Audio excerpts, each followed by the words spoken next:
Interview को लोग भूल ही चुके हैं। अचानक से रिजल्ट आएगा और अचानक से कंपनी बोलेंगी कि आपका 5 दिन के बाद इंटरव्यू है, किसी को बोलेंगे आपका 10 दिन के बाद इंटरव्यू है, किसी का 15 दिन के बाद इंटरव्यू है। और जैसे ही इंटरव्यू शेड्यूल होंगे फटाफट सिलेक्शन होने भी स्टार्ट हो जाएंगे। लेकिन इनमें से कई अच्छे बच्चे ऐसा होता है कि वो अपना इंटरव्यू क्रैक नहीं कर पाते।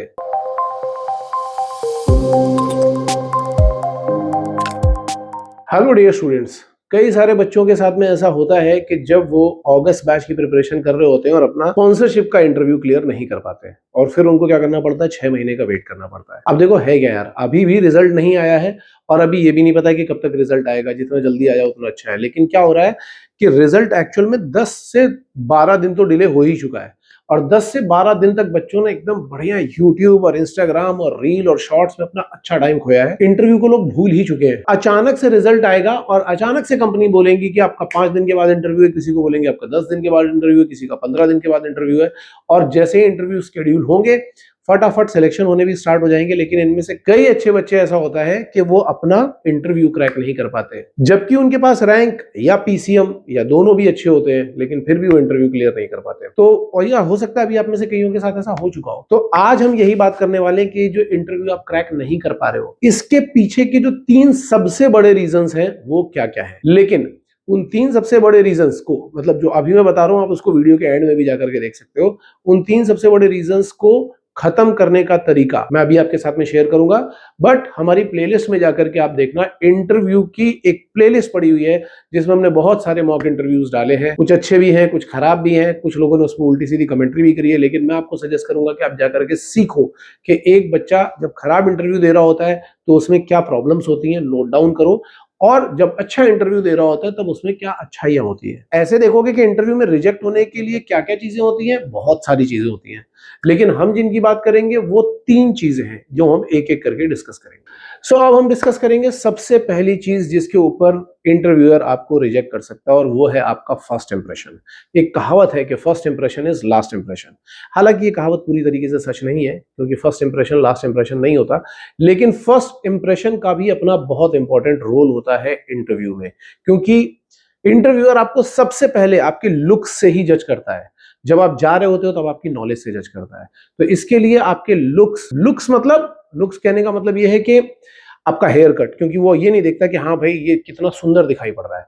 वो ये देखता है कि इसका हेयर कट ठीक है, फेस इसका ठीक है, शेव करके आया है कि नहीं आया, क्लीन शेव है कि नहीं, शर्ट पे रिंकल तो नहीं है, टाई इसने ठीक पहनी हुई है, पैंट बेल्ट शूज ये सारी चीजें। मतलब पहला लुक यही है कि वो सबसे पहले आपको ये देखेगा। इसके लिए आपको कोई बहुत आउटस्टैंडिंग परफॉर्मेंस करने की जरूरत नहीं है। बहुत लोग सोचेंगे कि अरे सर मेरा तो कॉम्प्लेक्शन थोड़ा सा डार्क है या फेयर है, उसका ज्यादा फेयर है तो वो सेलेक्ट हो जाएगा, ऐसा कुछ नहीं है। लेकिन हाँ, अगर आप ऐसे सोच करके देखो कि आपने अपना हेयर कट नहीं कराया है, आपने अपनी शेव नहीं करी है, और मर्चेंट नेवी में तो शेव करना बहुत इंपॉर्टेंट है यार, आपने शेव नहीं करी है, या आपकी शर्ट पे रिंकल्स पड़े हुए दिखाई पड़ रहे हैं, आपकी टाई गंदी दिखाई पड़ रही है, आपके शूज गंदे दिखाई पड़ रहे हैं, तो उसको पहली ही नजर में ये दिखाई पड़ेगा कि यार ये लड़का थोड़ा सा केयरलेस है, अपना ध्यान ही नहीं दे रहा है। तो मैं आपको ये बोलूंगा कि सबसे पहला इंप्रेशन अच्छा होना चाहिए, और इसके लिए हमें बहुत कुछ करने की जरूरत नहीं है। बहुत सिंपल सी चीजें हैं। हेयर कट कराओ। कैसा, बहुत लोग बोलते हैं सर कैसा हेयर कट करा ले, आर्मी वाला ही करा लो यार। आर्मी वाला हेयर कट जो होता है ना, यहाँ से साइड से कर दिया, बाल छोटे कर दिए। अब जैसे आपको मेरे भी साइड से बाल दिख रहे होंगे, ये वाले बाल बड़े मत रखना, ये बाल इतने ही बड़े रखना, बस दैट इज इट।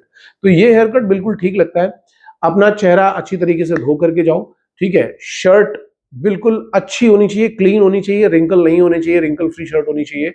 साथ में एक टाई ब्लैक कलर की, पैंट ब्लैक कलर की, बेल्ट ब्लैक कलर की, और फॉर्मल। बहुत लोग इतना बड़ा बड़ा बक्कल लगा करके उसमें पहुंच जाते हैं, ठीक है। शूज भी फॉर्मल।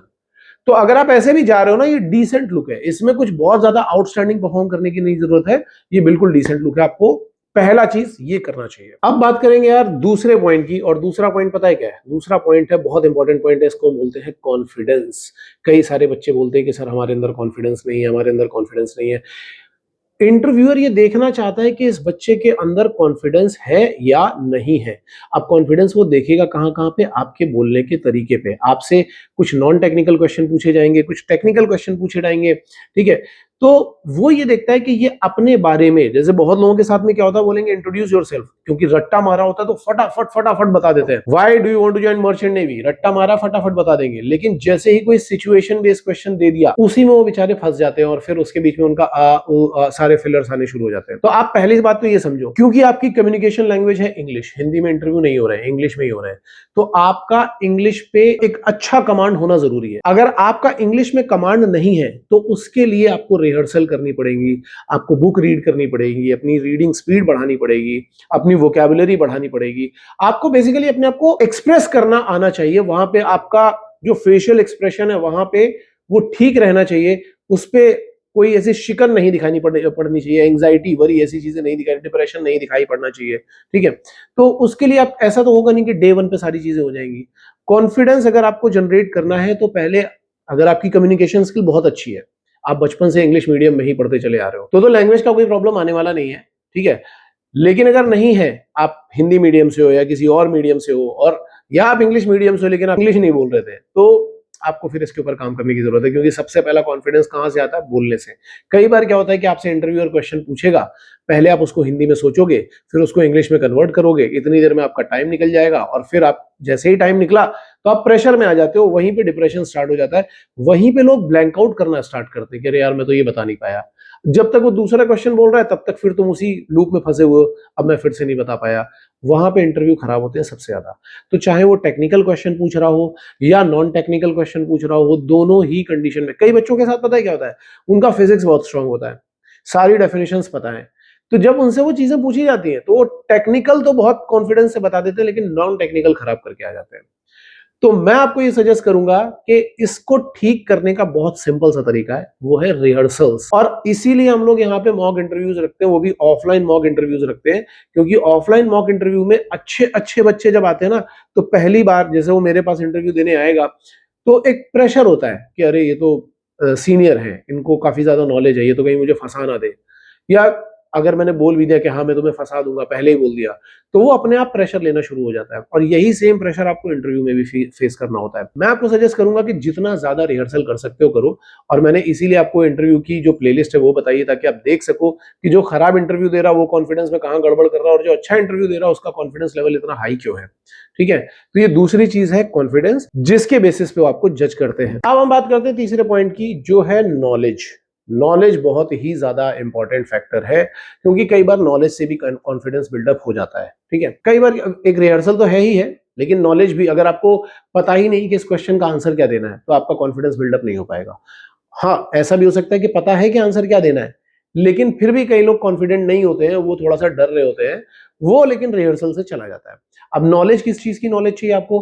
भाई देखो, अगर हम इंटरव्यू को मोटे मोटे दो पार्ट में भी डिवाइड करें तो एक टेक्निकल है और एक नॉन टेक्निकल है। अब टेक्निकल में क्या पूछेंगे भाई? आपसे फिजिक्स पूछते हैं, मैक्सिमम तो फिजिक्स पूछते हैं, या ज्योग्राफी पूछेंगे, या थोड़ी बहुत केमिस्ट्री और थोड़ी बहुत मैथमेटिक्स, ऐसा पूछ लेते हैं।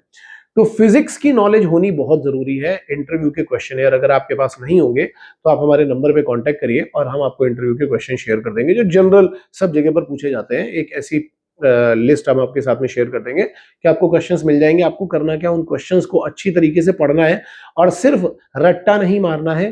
पढ़ने के बाद आप अपने किसी दोस्त को वो एक्सप्लेन भी करो। ठीक है, तो एक तो ये चीज हो गई, और दूसरी चीज है आपका नॉन टेक्निकल वाला पार्ट। तो नॉन टेक्निकल वाले पार्ट में आपकी साइकोलॉजिकल नॉलेज बहुत जरूरी है। जनरली हमारे साथ में क्या होता है कि हम अपनी लाइफ के बारे में ही ना सोच रहे होते हैं और ना ही बात कर रहे होते हैं। इस वजह से जब हमसे ही क्वेश्चन पूछे जाते हैं कि आप अपनी स्ट्रेंथ बताओ, तो हम वो रटी रटाई दो तीन स्ट्रेंथ बता देते हैं, और फिर उसके लिए अगर वो कोई स्टोरी पूछ लेता तो हमारे पास नहीं होती है। या वो बोलेगा कि वीकनेस बताओ, तो हम कई बार अपनी स्ट्रेंथ को ही वीकनेस बना करके बता देते हैं, और कोई स्टोरी पूछ लेगा कि ये वीकनेस कैसे है आपकी, तो हम ये नहीं बता पाते हैं। इसके लिए रिहर्सल करना भी बहुत ज्यादा जरूरी है, लेकिन पहले सोचना, समझना और लिखना बहुत ज्यादा जरूरी है। आपके पास अभी टाइम है, तो आप अपना टाइम इन सभी क्वेश्चंस पे ज्यादा से ज्यादा दो, साइकोलॉजिकली भी एंड टेक्निकली, मतलब सब्जेक्ट वाइज भी, दोनों चीजों पे। अगर आपने ये काम किया और ये जो 3 पॉइंट मैंने बनाए हैं, मैं तो ये सजेस्ट करूंगा कि आप एक शीट बनाओ जिसमें पहले ये 3 चीजें लिख लो, ठीक है। आपने लिख लिया कि फर्स्ट लुक कैसा है या फर्स्ट इंप्रेशन कैसा है, दूसरा आपने लिख लिया कॉन्फिडेंस कैसा है, और तीसरा आपने लिखा टेक्निकल नॉलेज कैसा है। अब आप हमारे वीडियोस देखो, जो भी स्टूडेंट के वीडियोस हैं, और आप उस हिसाब से देखते जाओ कि यहाँ पे कहाँ गलती कर रहा है, ये कहाँ गलती कर रहा है, ये कहाँ गलती कर रहा है। और जब आप एक लिस्ट बनाओगे ना, 10 इंटरव्यू देख करके भी अगर आप एक लिस्ट बनाओगे और फिर वो लिस्ट निकाल करके आप अपने ऊपर काम करना शुरू करोगे, तो मैं आपको गारंटी दे रहा हूं कि 5 से 10 दिन में आप काफी अच्छा इंप्रूव कर पाओगे।